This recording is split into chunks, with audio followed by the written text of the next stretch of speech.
Hello and welcome back to the podcast. I've got an amazing guest with me today, the one and only Chris Marr, who is known online as the Authoritative Coach. He spent thousands of hours coaching businesses from startups through to multi-million pound enterprises. He is well known for being the author of the Become an Authoritative Coach, Stop People Pleasing and Challenge Your Clients, Be Indispensable, a book that teaches people about business owners, but how to shift from being order takers to trusted experts. So I had to get him on the podcast. So Chris, first of all, a huge thank you for coming on the podcast. Can you share a little bit about your journey into coaching and what led you hmm to specialize in helping professionals step into their authority? Yeah, I think it's an interesting journey. I think the first time I remember thinking about calling myself a coach, it was a very difficult kind of shift in my identity, I think. So I've always seen myself as a teacher. So, like from a very young age, like 19 years old, so we're talking like 25 years ago or so, I was a teacher of adults, right? So lots of training, teaching, and then I think later in my career there was this idea that maybe I'm becoming more coach-like, and I think that identity sort of like I sort of wrestled with it a little bit, I would say. I think there's some negative connotations with the idea of a coach, but well and truly, I think through just pure reps, hours on the job, realizing this is exactly what I do. In fact, I even had like another challenge with it. I went so like I swung the pendulum even further the other way and started a master's in counseling, right, to see if that's where I'm supposed to be. And I left that program early because I realized after about 9 months that's not it either. And so if the pendulum swung sort of back again into the middle, which is actually exactly where I need to be, which is I am a coach. I love being a coach. It's exactly what I'm supposed to do. And I would say that it's just been a journey over the last 25 years or so of just figuring out that like how to communicate, how to teach, how to get your expertise and your advice over to people so that it actually lands and they do something with it. And I think that journey has then just through, I would argue, through learning the skills, has then resulted in me being more confident about that identity and my role in helping people get what they want in life and in their business.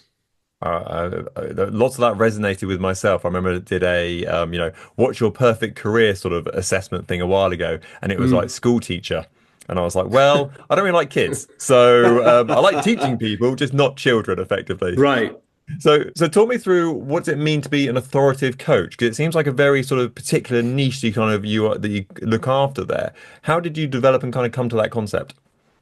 Right. So authority, I think, has a slightly negative connotation as well for some people. Like they might think it's like about having control and power over people, but that's not it. Authoritative is much more about how you turn up, right? And what your presence is like. And it's almost like a grounded confidence in your competency to help people through the expertise and the skills that you have.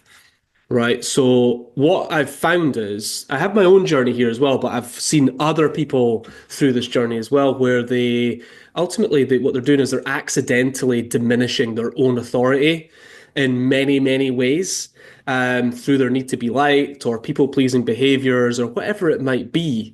And what happens is they sort of show up and they sort of undervalue themselves. They hedge their opinions. They put other people first. There's a lot of like, yes, sir, I'll do that for you, sir, sort of supplicant behavior. And they're not at what I would call like a peer level with their clients and their sort of order taker type feel to it, right?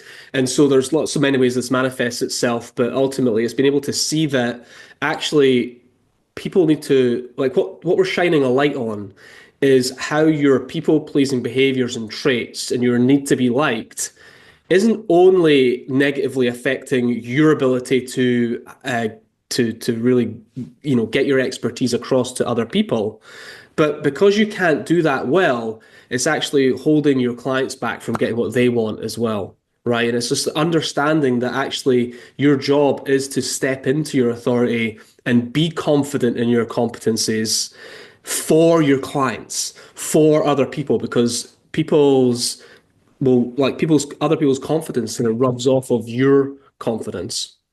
And this is kind of one of the big reasons and things I wanted to talk to you about on the podcast today. And when I, knew about what you kind of covered as a coach, it kind of really resonated with myself because estate agency as an industry, we are generally, I think I'm okay to say this, a bunch of people pleasers. We Okay. want to hear, we almost sacrifice our own happiness for our clients' happiness. And, someone might phone up and say, can you do a market appraisal at 10 o'clock in the morning sort of thing? And you're like, well, I've got my Mm. diary structure that says that I shouldn't do market appraisal at 10 o'clock in the morning.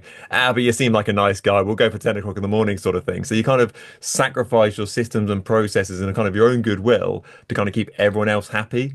So how does that sort of I'm trying to think of a nicer way to put this. How does this kick yourself in the nuts from being an estate agent point of view? How does being a people pleaser and just saying yes to Yeah. everything everyone else says, how does that kind of influence you in the future? Right. So like this is just really about like so what you're talking about is like boundaries and setting yourself up for success, right? That's the way I look at it. So instead of talking about boundaries, I say what does my week look like if I want to be successful? If I want to help people at my highest potential, what does that look like? And I'm not like going to be able to do that if I'm running around everywhere and I'm rushed, I'm overworked, I'm doing 60, 70 hours, I'm burning out, I'm sick. You're not going to be able to do all of that. So the way I look at this, for example, I think this is a great point you're making, Chris, because a lot of people don't realize that people pleasing manifests itself in your schedule or your calendar, right? And so what I get my clients to do, for example, is like really figure out what you want their perfect week to look like. So for some people, that might be no client work on a Friday because they have to do business development work, sales, marketing, content, right? They might want to produce some content or whatever it might be.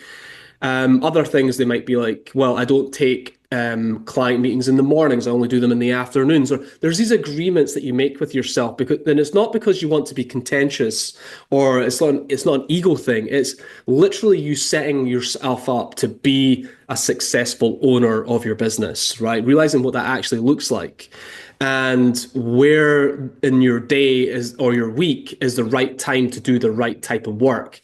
And then there's the idea of batching and trying to put everything together. And so and ultimately when you say yes to something outside of the agreements you make with yourself, which can happen, it's not going to be absolutely perfect. But when you do that, you're really you're self-sabotaging, right? You're going against the agreements you made with yourself. And I think the big picture here is how can you do your best work? How can you be at your highest potential for a long time? Not just work really, really hard for 3 or 4 months, then get sick, burn out, rinse, repeat. It's like, how do you set yourself up for success in the long term, right? Can I do it at this level for a long time, for decades, perhaps? So I get this a lot, right? A big part of my work, Chris, is like, it's surprising actually, how many times with clients, I'm getting them to bring up their calendar on the screen while I'm coaching them. And I'm like, what's going on here? Where do we want everything to be? And one of the framings is what does it look like to put yourself first? So people pleasing manifests itself in simple things like you said, which is like saying yes to the wrong type of work at the wrong time, which means you're leaving the house, you're in rush hour, you're running late, you're flustered, you're not organized, you're not your best, right? All that stuff is like you're not setting yourself up to be successful, right? And that's just going to have a knock-on effect to everything else that you do. And so you bring up your calendar, you think, what does it look like to put myself first, to put the business first?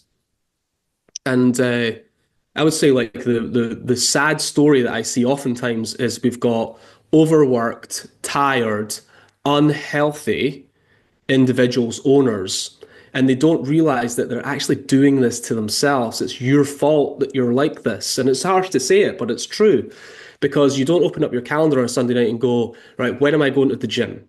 When's my yoga? Or when am I having my therapy? Or when am I walking the dog? When am I doing my shopping? Like, so I can get the right food to be, you know, this is missing. And I think people don't realize that it's people pleasing that's showing up in there. That's how it's manifesting itself for you is like you're putting everybody else first. Your clients come first. But when you look at the hierarchy of this, it should be me first, because if I put myself first, I can look after me for everybody else. That's the way we want to look at it. And is there an element now? I'm gonna put this as a very broad term. This may not be throwing Sure. myself under the bus here. So I don't think I necessarily have a problem with regards to client pleasing. So I think that my work starts at a certain time, it finishes at a Mhm. certain time, sort of thing, and I'm Sure. fairly in control of sort of my life around. I think my clients know where the boundaries are and what kind of what's cool and what's not effectively. Okay. But I do find myself what I would call kind of like business pleasing, of which is where I kind of like, oh, it's for the good of the business. Like, and kind of like, Okay. for me, for example, since I've launched the business, I've not had a lunch break booked in my calendar ever, in 2 years sort of thing. And some days I'll be like, cool, I've got like, 15, 20 minutes to have some lunch and cook some food and that sort of thing. Some days I'll be like, well, it's just back to back today and here we are sort of thing. And you're going to microwave that for 30 seconds, eat it down and then back to, back on video calls and whatever it may be. So Mhm. is there a part where people kind of, when I say people, I mean me, sort of Mhm. justify the busyness and kind of the 9 to 5 lifestyle they've got because they're like it's for the good of the business and it won't be forever. I just need to do it for the first year or 2 years or three, and eventually at some point some golden miraculous thing will happen where my diary suddenly starts working and that life Sure. work-life balancing works out. So does that a thing as well? Well, there's two things that strike me here, which is number one is why are you doing all that work? Like, there's a whole thing to unpack there. It's like, what is in your calendar and is it all necessary? The sense I get with the people I work with is they're really busy, mostly doing all the wrong things.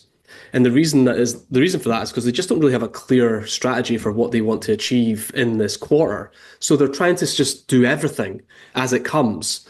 And so they're not like, right, that actually should wait. That thing I need to do is not for right now. I'm going to take that off my calendar. I'm not going to put it on my calendar and it's going to, for a later date, right? And so there's not a filter for what should and shouldn't be happening right now. The other thing as well is a lot of people are doing jobs, low value tasks that they shouldn't be doing, that somebody else should be doing for them. And they wait too long to get that help, outsourcing administrative tasks, whatever it might be. And so I think those things tend to be true for most people. They haven't got a clear idea of what should and shouldn't be on their calendar. But the last thing is this, and this one's probably going to be obvious to you, which is this is your fault. You started this business. Why did you start the business? Most people start their own business because they want freedom of time, freedom of choice. And you've just locked yourself into a job essentially. And it's insane when you think about it. It's like, actually, the whole reason I started this business is so I could take the kids to school and pick them up after school, so that I could look after myself properly, so I could get myself to the dentist, have a haircut, like do these fun things or these things that mean I can have a good, like look after myself properly. But what I've done is I've just replaced my old job with another job that I'm just as busy in. And I'm sort of telling myself a sort of irrational excuse about why I'm busy, when actually I've designed it like this, ultimately designed it badly. And so this is why the frame is so important. Like these are the big ideas, right? It's like, why did I start the business? What do I want? What do I need? What's the work that only I can do for my business? What's the most important thing? And trying to stay in a place where you're not firefighting, but everything feels important. The work that you're doing feels important and meaningful. And you're not getting yourself into a position where every week just feels like an absolute like blaze of activity, and you don't really know what happened. I think one of the things that I've come to appreciate more, but if I'm brutally honest, I haven't actually done anything about is sort of like recovery time, if that makes sense. Which I know, like, I appreciate I'm not in a diamond mine with a pickaxe for 15 hours a day. There are harder jobs than mine in the world, sort of thing. But for example, even yesterday, for example, I had a day where I got back from traveling for the day. I got back at probably 9 o'clock at night. Dinner was half an hour or so, and then I was like, I need to do some work off the back of today because it's just all added up throughout today, sort of thing. I need to get my emails off the back today, otherwise I'll forget what I was talking about today on the meeting. And so I kind of finished work at like 10 o'clock last night, which I know isn't very good in the grand scheme of things. And then Hmm. what I kind of think to myself is actually the day afterwards should be quite a chilled day. And it should Right. really be a bit of like a bit of recovery time. A few meetings is fine, sort of thing, but it shouldn't be manic. But for me, I kind of it's something that I know that I need to do, but I don't do. So when I have a really busy day for like a mastermind event and things that is kind of go, go, go, I look at my diary the next day and it's like chock a block from like 9 till 5, and I'm like, you idiot. You Mm. should have known. We've had this quite a few times. You should have known. So how important is Yeah. that sort of almost recovery time from days when you have to kind of go above and beyond because it happens. Um, how important is that sort of recovery time afterwards to kind of give yourself a little bit of slack? And what we're talking about here is like just an element of self-awareness and the ability to continue to learn. One thing that I've learned over my career is that like no matter how much like research or learning I do about how to work smarter and work better, every year I learn something new. You'd think that you would just learn it and do it, but every year I feel like I get smarter and better at figuring out how I want to work and what kind of work I want to do as I grow and develop. And I think if you've not got that feedback loop happening, like you've got it to the point where you've got part way, which is I know that I shouldn't do this, but I'm not doing anything about it. The next step would be to like look is to make it a rule is like every time I have a day where I'm traveling or I've got a mastermind event, the rule is that I always take the next morning, I always block the next morning off in my calendar in advance. So as soon as you put that thing in the calendar, you then also block off the next 5 hours the next day until lunchtime. So you have the morning to decompress, really let your brain think through whatever it might be, and or you get the chance to do some exercise or something that's really going to help you to like I don't know to just tame your mind, I guess, around the whole thing. So this is about understanding yourself and what you need and what's important for you. And I get this, by the way. I think business travel is totally overrated in terms of like when you do it, you can't eat properly, you can't exercise properly, and you really aren't looking after yourself. And I know too many stories of people who do 50, 60, 70 gigs a year that are ultimately look like they're successful, but they're incredibly sick, like physically and mentally not good. And we have to ask ourselves if what we're doing is actually, for the long term, are we actually looking after ourselves properly? And again, we're back to this point, which is like, what do you need in order to be your best, to stay at a sort of high performing level? And it's funny because the practical thing here is like, nobody is going to miss you, Chris, on that Friday morning after travel. Nobody's asking where you are. Like you're going to wake up and the client's going to be like, I looked at your calendar there and you've taken the morning off. What's that all about? And it's nobody cares. Just as much as nobody cares when somebody phones you up and says, hey, I want you to come and do an assessment or whatever at 10 o'clock. You go, can't do 10, but I can do 2. And they go, can't do 2. What about? And then you just figure out nobody's going to, you don't have to justify yourself. You don't have to, make excuses. You just communicate clearly about and get people to fit in with the your schedule and where your best what your best work looks like. Now, should that message and that sort of mindset of sort of you first, does that evolve over time with a business? So let's say, for example, you did a cold start estate agency business today. Hmm. You know, should you have from day one, this is my viewing time, this is my valuation time, this is my, go to the gym time and kind of, or should it be a case where you kind of, because obviously I appreciate when you first launch a business, it's like, the tracks, the starter gun goes and it's like, go, go, go. And with the Sure. best will in the world, as much as you're like, I want to do my yoga on a Wednesday morning and whatever else it might be, if you're like, Hmm. actually, that could be my first instruction, at what stage should you start implying those processes? I get when you're kind of Right. busy and you've got loads of stuff and you think actually this is like I'm hitting a rev limit here and this is an issue, but is it a case that you kind of should build up to that sort of authoritative sort of approach, or that you should have it from day one? Where does the line sit? So this is all about seasons, I think. But it's also about being strategic and thinking. So, for example, let's say you're starting a business and absolutely meeting people, getting out there, doing the work of getting clients, for example, is going to be the absolute priority.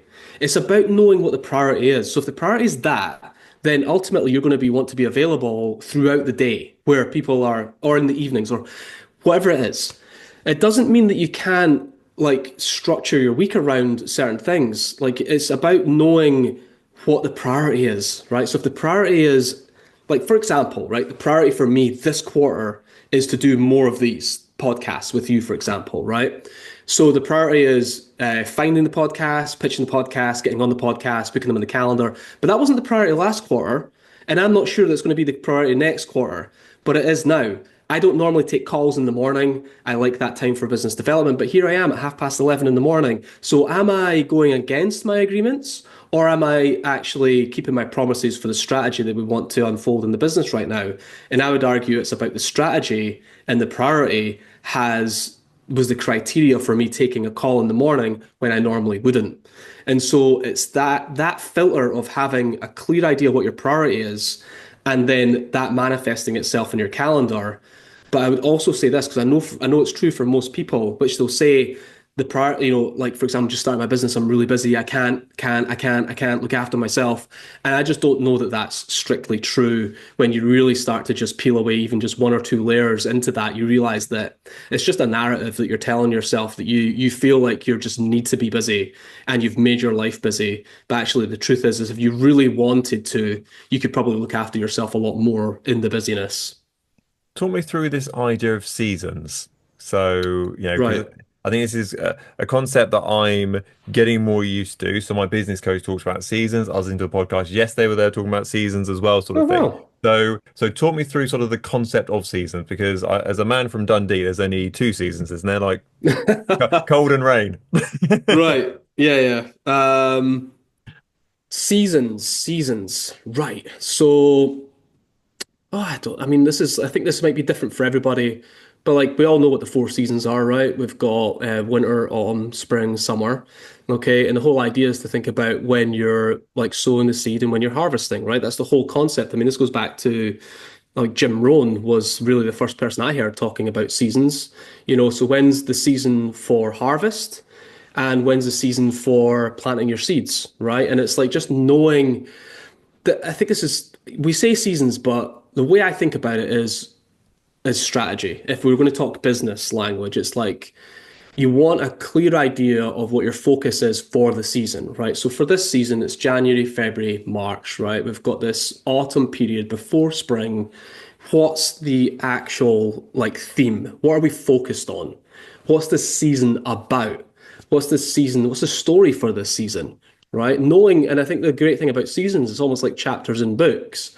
And I think people don't think like this. What people think is like, do everything as much as possible at once. And if somebody comes up with a new idea tomorrow and it sounds good, we're going to go with that.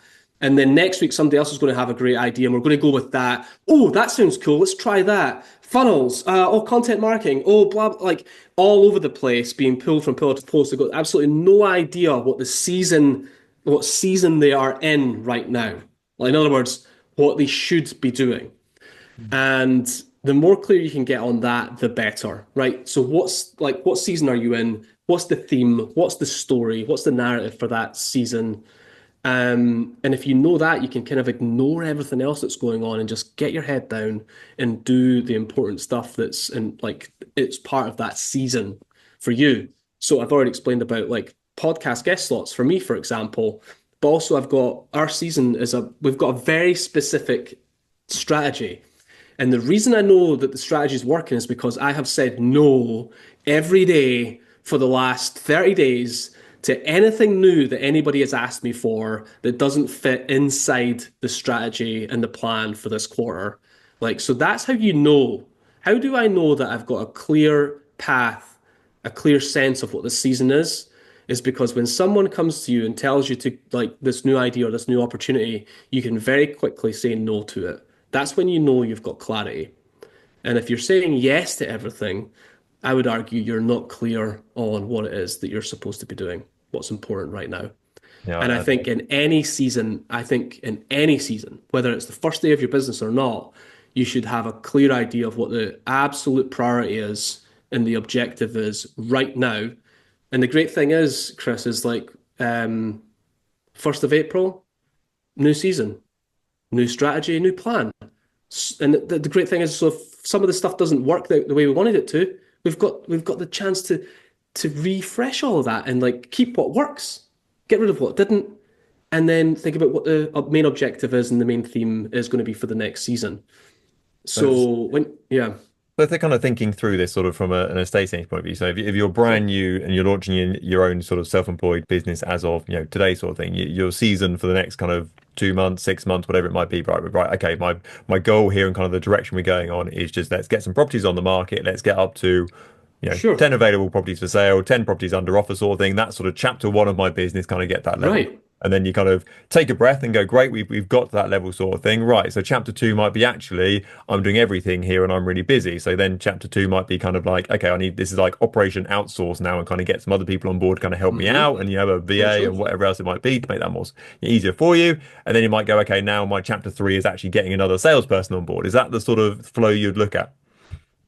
Kind of, yes. The way I would just say it back to you would be like, so for the first 3 months, like, let's say, for example, I was coaching you, right? And you say, okay, Chris, like, what do you, by the end of March, where do you want to be? 10 properties on the market. Mm. Okay.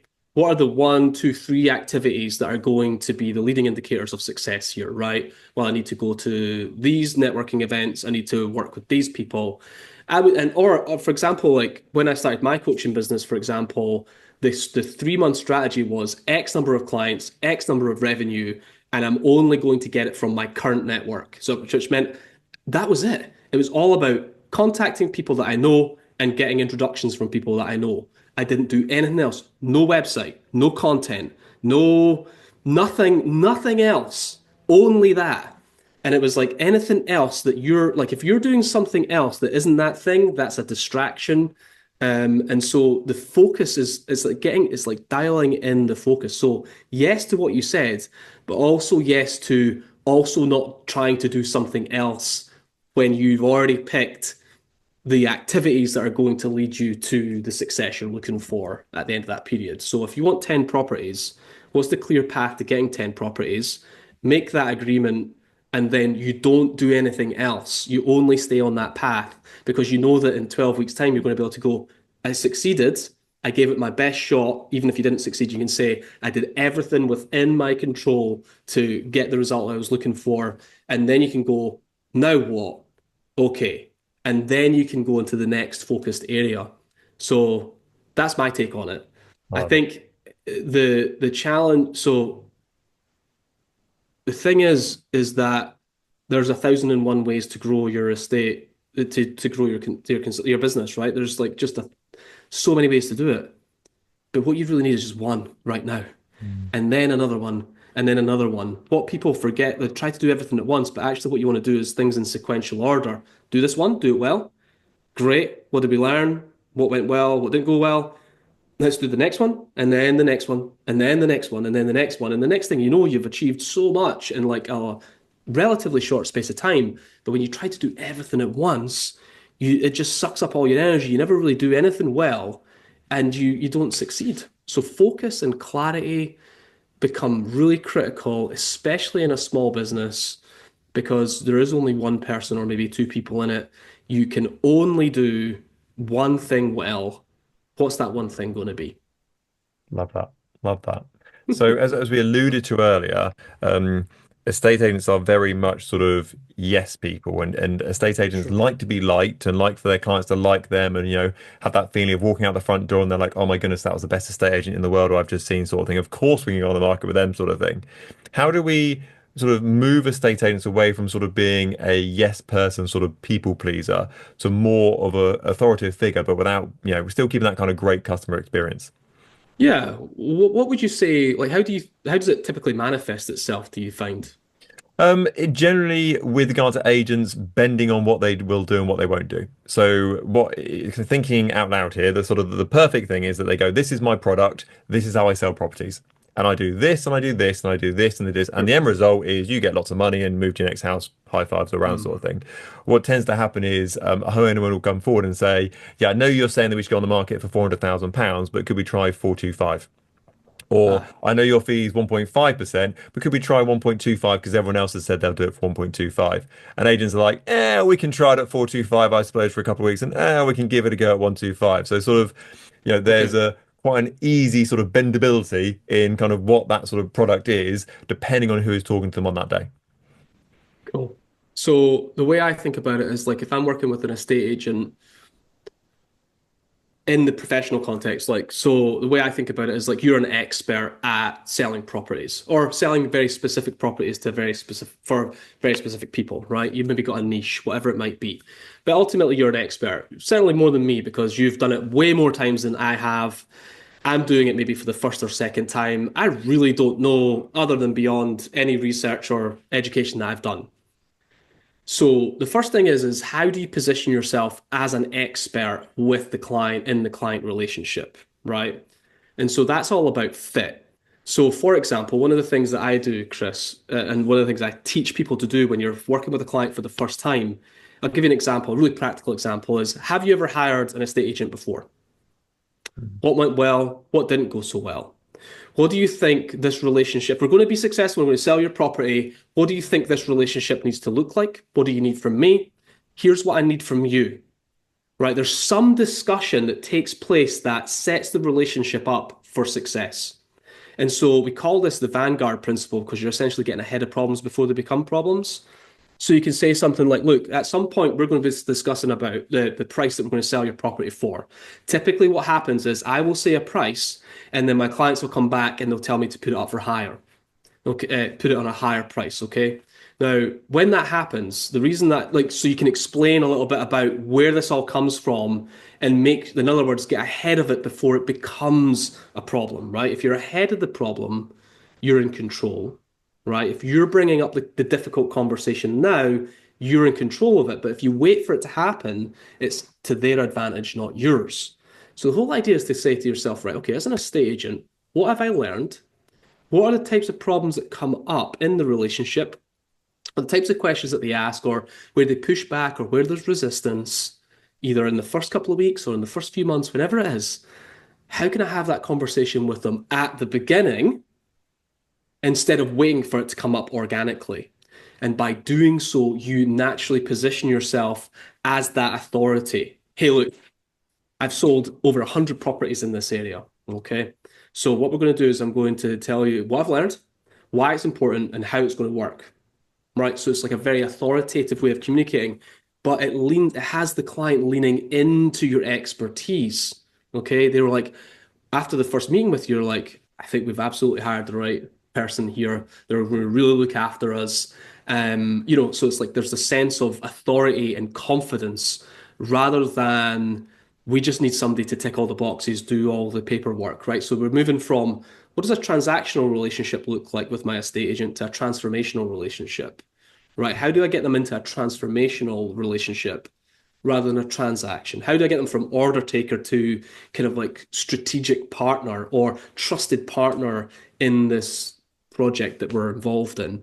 So I would say that would be absolutely, Chris. Step one is to establish the relationship and raise the resistance, the pushback, the objections that you get. Typically, if you know that they can come up, you get ahead of them before they come up. We call it the Vanguard principle, right? Get ahead of problems before they become problems.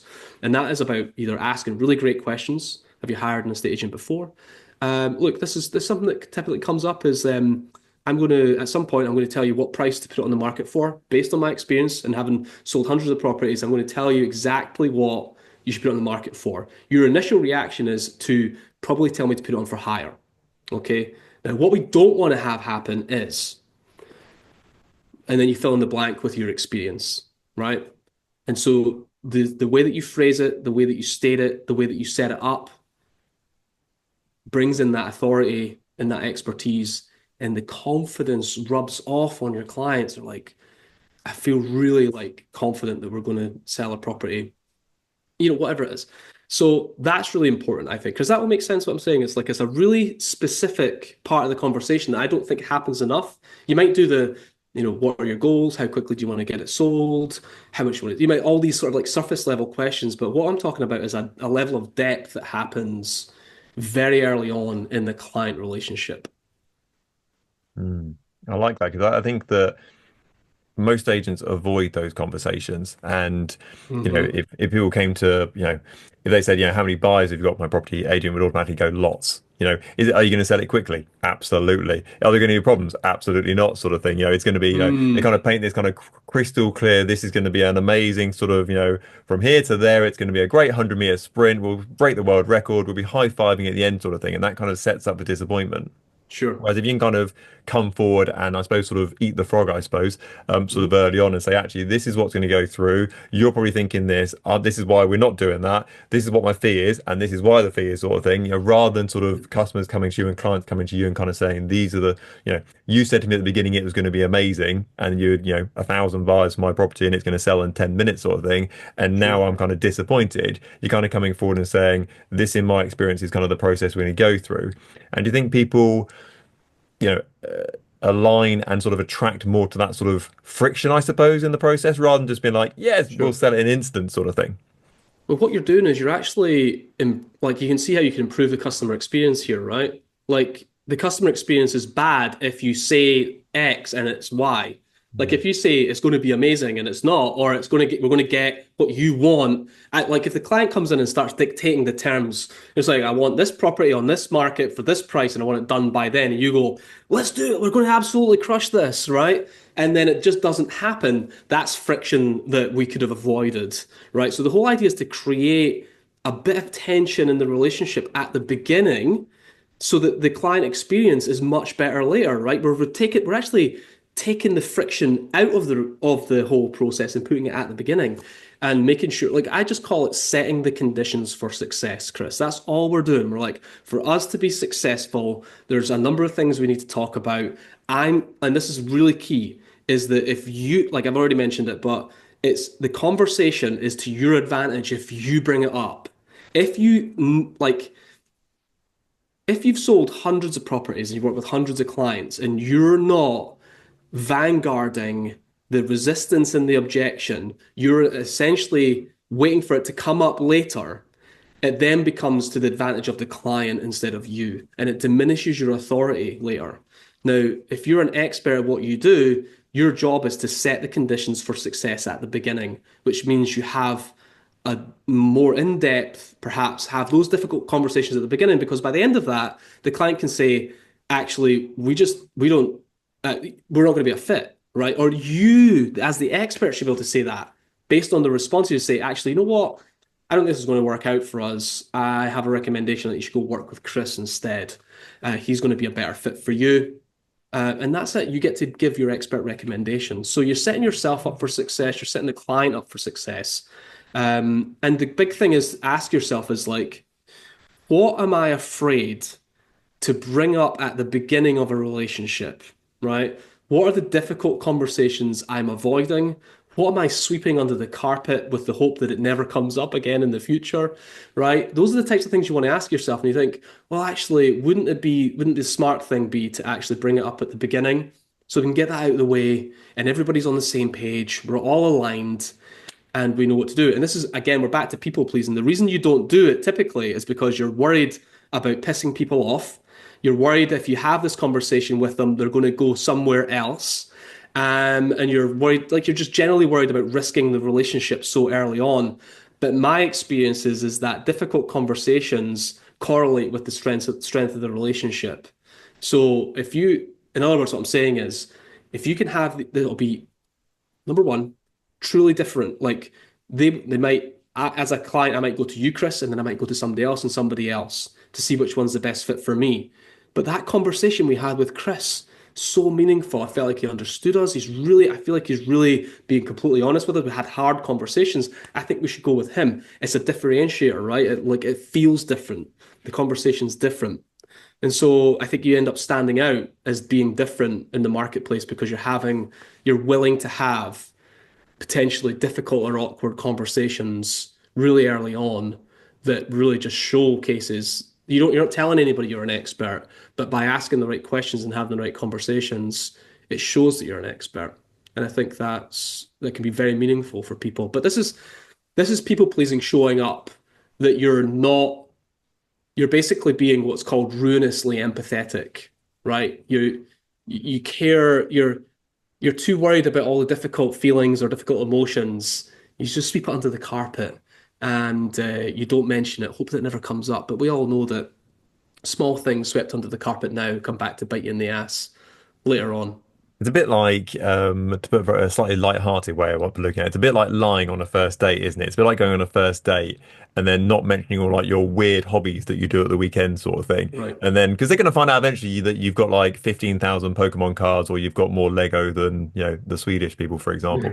So eventually it's going to come out and it's going to come on the table that, you do these Yeah. things your hobby. So you might as well go on day one and go, actually, this is me. This is what I'm into. These are my hobbies. And it either kind of works out or it doesn't. But at least you're kind of being honest with yourself and with the other person across from you. hmm Yeah, I think there's something else about like this is a psychological thing, and I know that some people don't disagree with me on it, but there's something about like if you make yourself too accessible to people, like so for example, come into a relationship and like I'm the professional, I'm the estate agent, for example, I'm like, oh, it's going to be amazing. Like I can't wait to work with you, and like they've already before they've given you any money, before they've really established you, you're already giving yourself completely to them, right? Now, what I've learned is that if you earn something too easily, you take it for granted. You don't respect it, right? It's like somebody who gets like a brand new Tesla for their company car, right? They just don't wash it, they don't clean it, they don't look after it because they never had to work for it, right? They never had to work for it. So what I'm saying is let the client work for you a little more, right? Don't make yourself so overcome easily by the client and the opportunity. Let them work, let them come to you a bit more, let them chase you a bit more, let them earn your like attention, let them earn the opportunity. And so by asking these types of questions, like, have you like you're not saying yes to anything yet until you've qualified them as a good fit for you. And they have to work to prove to you that they are a good fit for you. And there's something about that chase that makes them respect you more. And I think a lot of people think that if you have these conversations, you're going to push people away. But for the right people, it actually has them step up and step in and lean into you as the expert. And that to me is exactly why we need to do it. So it's like all those difficult conversations you're avoiding, those hard questions that you need to ask, that if you really embrace this, you'll see the difference in how you're treated as an example. Like so you're essentially teaching people how to treat you from the very beginning. And I'm a huge believer that you can win or lose a market appraisal before you've even walked to the front door. So people have a good idea about what people are like, whether they like them, whether they don't like them, before you kind of walk in the front door. So generally in the UK, people who compete against you're one of three estate agents who go around to the average property sort of thing. Sure. So talk me through how people can make themselves a authoritative voice in the community and in the area before they even walk to the front door. So we're talking things like social media or content. Talk me through how they can do that. Yeah, so this could all come back to like the first time they contact you. So if they fill in a contact form on your website, for example, right? I don't know how they would normally contact you or on the phone or whatever. The first thing you might want to say is, yeah, in some way, shape, or form, we might not be a good fit for each other. We should explore it, but there's a good chance that might not be the case. So there's ways and things that you can do and say, I think, that help with that. And I don't know that it's about content or social media or it's about how you communicate or how you turn up with the customer, I think, in the first instance. So, for example, someone might message you or try to book an appointment with you, and really what you do is you take control, you take the reins of it. You say, right, great, glad you want to look at this property, or I'm glad you've got a property. Here's exactly how it works. Right? There's a clear process that you're about to enter. Before I can even look at your property, we need to do this, this, and this. So there's some sort of level of confidence about when someone comes to you and they want something from you, that you're able to very confidently state this is how it's going to work.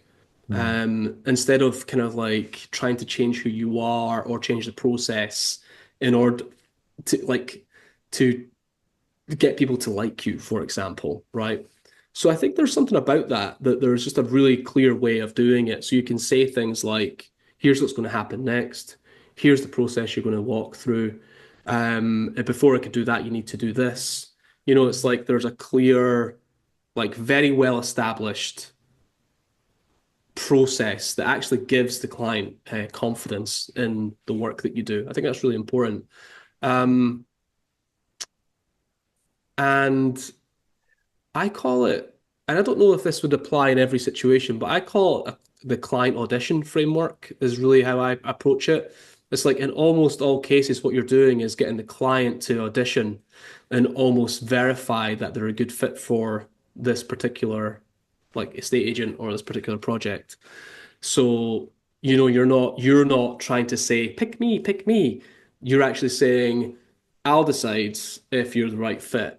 And it's that kind of relationship that we're looking for, I think, is like someone comes to you and says, hey, we want to hire you. You say, well, let's see, let's figure that out first. I'm not sure if it's definitely going to be a right fit. And so I think as much as it's about expertise and content and all that, I think there's just number one is how are you turning up as an expert and an authority in those first moments? I think that matters a lot. There's no question that your marketing matters too, of course. Um, but I think it's established more firmly when you have that like that first moment where the relationship starts to take hold. I mean, I guess it's that sort of with or without you sort of energy, as Daniel Priestley would say. So Right, how can agents get to a point where they sort of have that with or without you energy, but they maybe their business isn't at a point where they're kind of at with or without you sort of business. So I can understand if you're right. dropped into a business where you're really busy and you're like, oh my God, I can't take any more properties on. It's literally I can work with you Sure. or I don't work with you. I literally don't care because I've got a queue around the block sort of thing. But if you're sort of not at that stage yet of business, how can someone build their confidence and not kind of, I suppose, get sort of imposter syndrome or sort of self-doubt because, Mm. they're kind of trying to give across the vibe of, I can walk away from you if I want to, but they might be thinking inside, God, I really need this instruction. Yeah, the sort of willing to walk away principle. What strikes me as maybe not so obvious is that if someone feels that way, right? So, for example, they've got plenty of business that they could write, and they don't really feel truthfully that they've got that power to walk away from a deal, for example. Um, and it's honestly, I think this is kind of cutting through it a little, which is that it's probably a skill that needs developed there for most people. The reason I'm saying that is because it's easy for us to say, with or without me, willing to walk away. That's all fine and well if you've got, like you said, you're oversubscribed or you've got plenty of business and it's not really a major issue. But for most people, like a new client makes a big difference, right? A new client, new commission, big deal, right? Money in the bank. And it's like, but if you appear too desperate, you could turn them away, right? And so I think this really just comes back to somewhat what we've been saying already is what do we know works when we're selling? And not changing who you are just because you're desperate to get the deal, but actually focusing on the skills, the communication skills in that moment that will serve you well. And that then helping you to feel more confident in the moment that you are doing the right thing, whether the deal comes off or not, or whether you get to write that piece of business or not. So, what I'm trying to say is, even if you are like the pressure's on for you to close a deal, can you still be quietly confident in your competency to walk someone through a sales process, right? Um, I think that's it. I think it's usually because the reason this triggered is because you said imposter syndrome, which is really a lack of confidence, and the answer to that is skill development. You haven't had enough reps. You haven't really thought about what your sales conversations need to look like. You haven't thought about the questions you really want to or need to ask. And I would argue that that should be the thing that leads you the most. Because if you go through the imposter syndrome confidence window, you end up turning up into these sales conversations kind of like a wet bag, not a bit of a mess. And you don't come across as confident. But if you go through the lens of like, what are the skills that I need to deploy in this moment? And can I learn them, which you absolutely can and absolutely should be learning these skills, your confidence will increase and it'll be less about how confident do I feel and more how competent am I in moments like this. And so when you turn up to a sales conference, I have this all the time, right? I'm just like everybody else. I run a small business. I mean, getting clients is a big deal, right? But I'm still going to turn up into the sales conversations exactly like I need to, whether they sign up or not, whether they come on as a client or not. Because what I've learned is it's all about the skill, and that helps you to be more confident. So I think this is a real reframing for a lot of people. Is if you feel like a lack of confidence in any moment, desperate for a deal, and you're like flapping and worried and anxious about it, try to guide yourself towards, well, what's the skill, the competency that I need to have here that I probably know but I'm forgetting because the lack of confidence is like overclouding, is fogging my brain. And it's like look at it through the window of competency and skill. For most people who are building their businesses, it's not about qualifications. It's not about going to university again or do. It's all about go onto YouTube, find the skill that's going to help you feel more confident and like learn it and like get into it. That I think that's what's needed, Chris. I feel like I went round it, but to be honest, I think that is the reframing of the problem. Hmm. I guess if you're really knowledgeable and you can literally know your stuff, to put it politely, through and through, I guess that confidence will come from you because you think to yourself, actually, you can ask me anything under the sun. I've got it on dial, sort of thing. Yeah, and it's also being very quietly confident that you are good at what you do Hmm.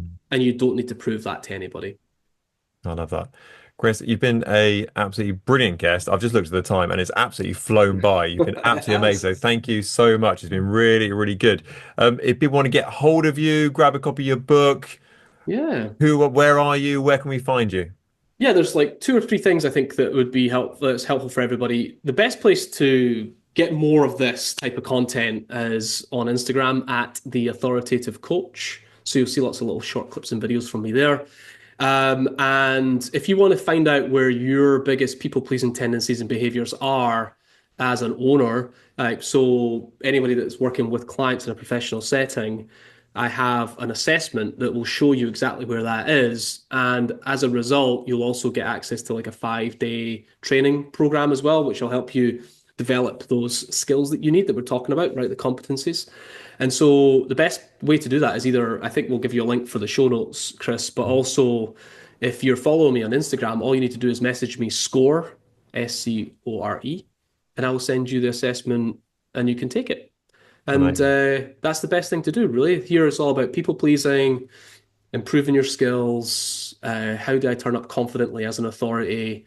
And how does that ultimately help me to do my best work and help me to work with the best clients, the right clients to get the results they're looking for? And yeah, pick up the book, become an authoritative coach, and get it on Amazon anywhere in the world. Fantastic. I am A, most definitely going to read the book. And B, I always know a good podcast because I end the podcast and I'm like, I've got so much stuff to do off the back of the podcast. So you give me lots of things to work on, which I think is absolutely I hope brilliant. that So was helpful. Yeah. that was absolutely brilliant. So thank you so much for coming on today. We'll sort out links and whatever it may be. It's been absolutely brilliant. Thank you so much. We've been really Thanks, appreciated. Chris. Cheers.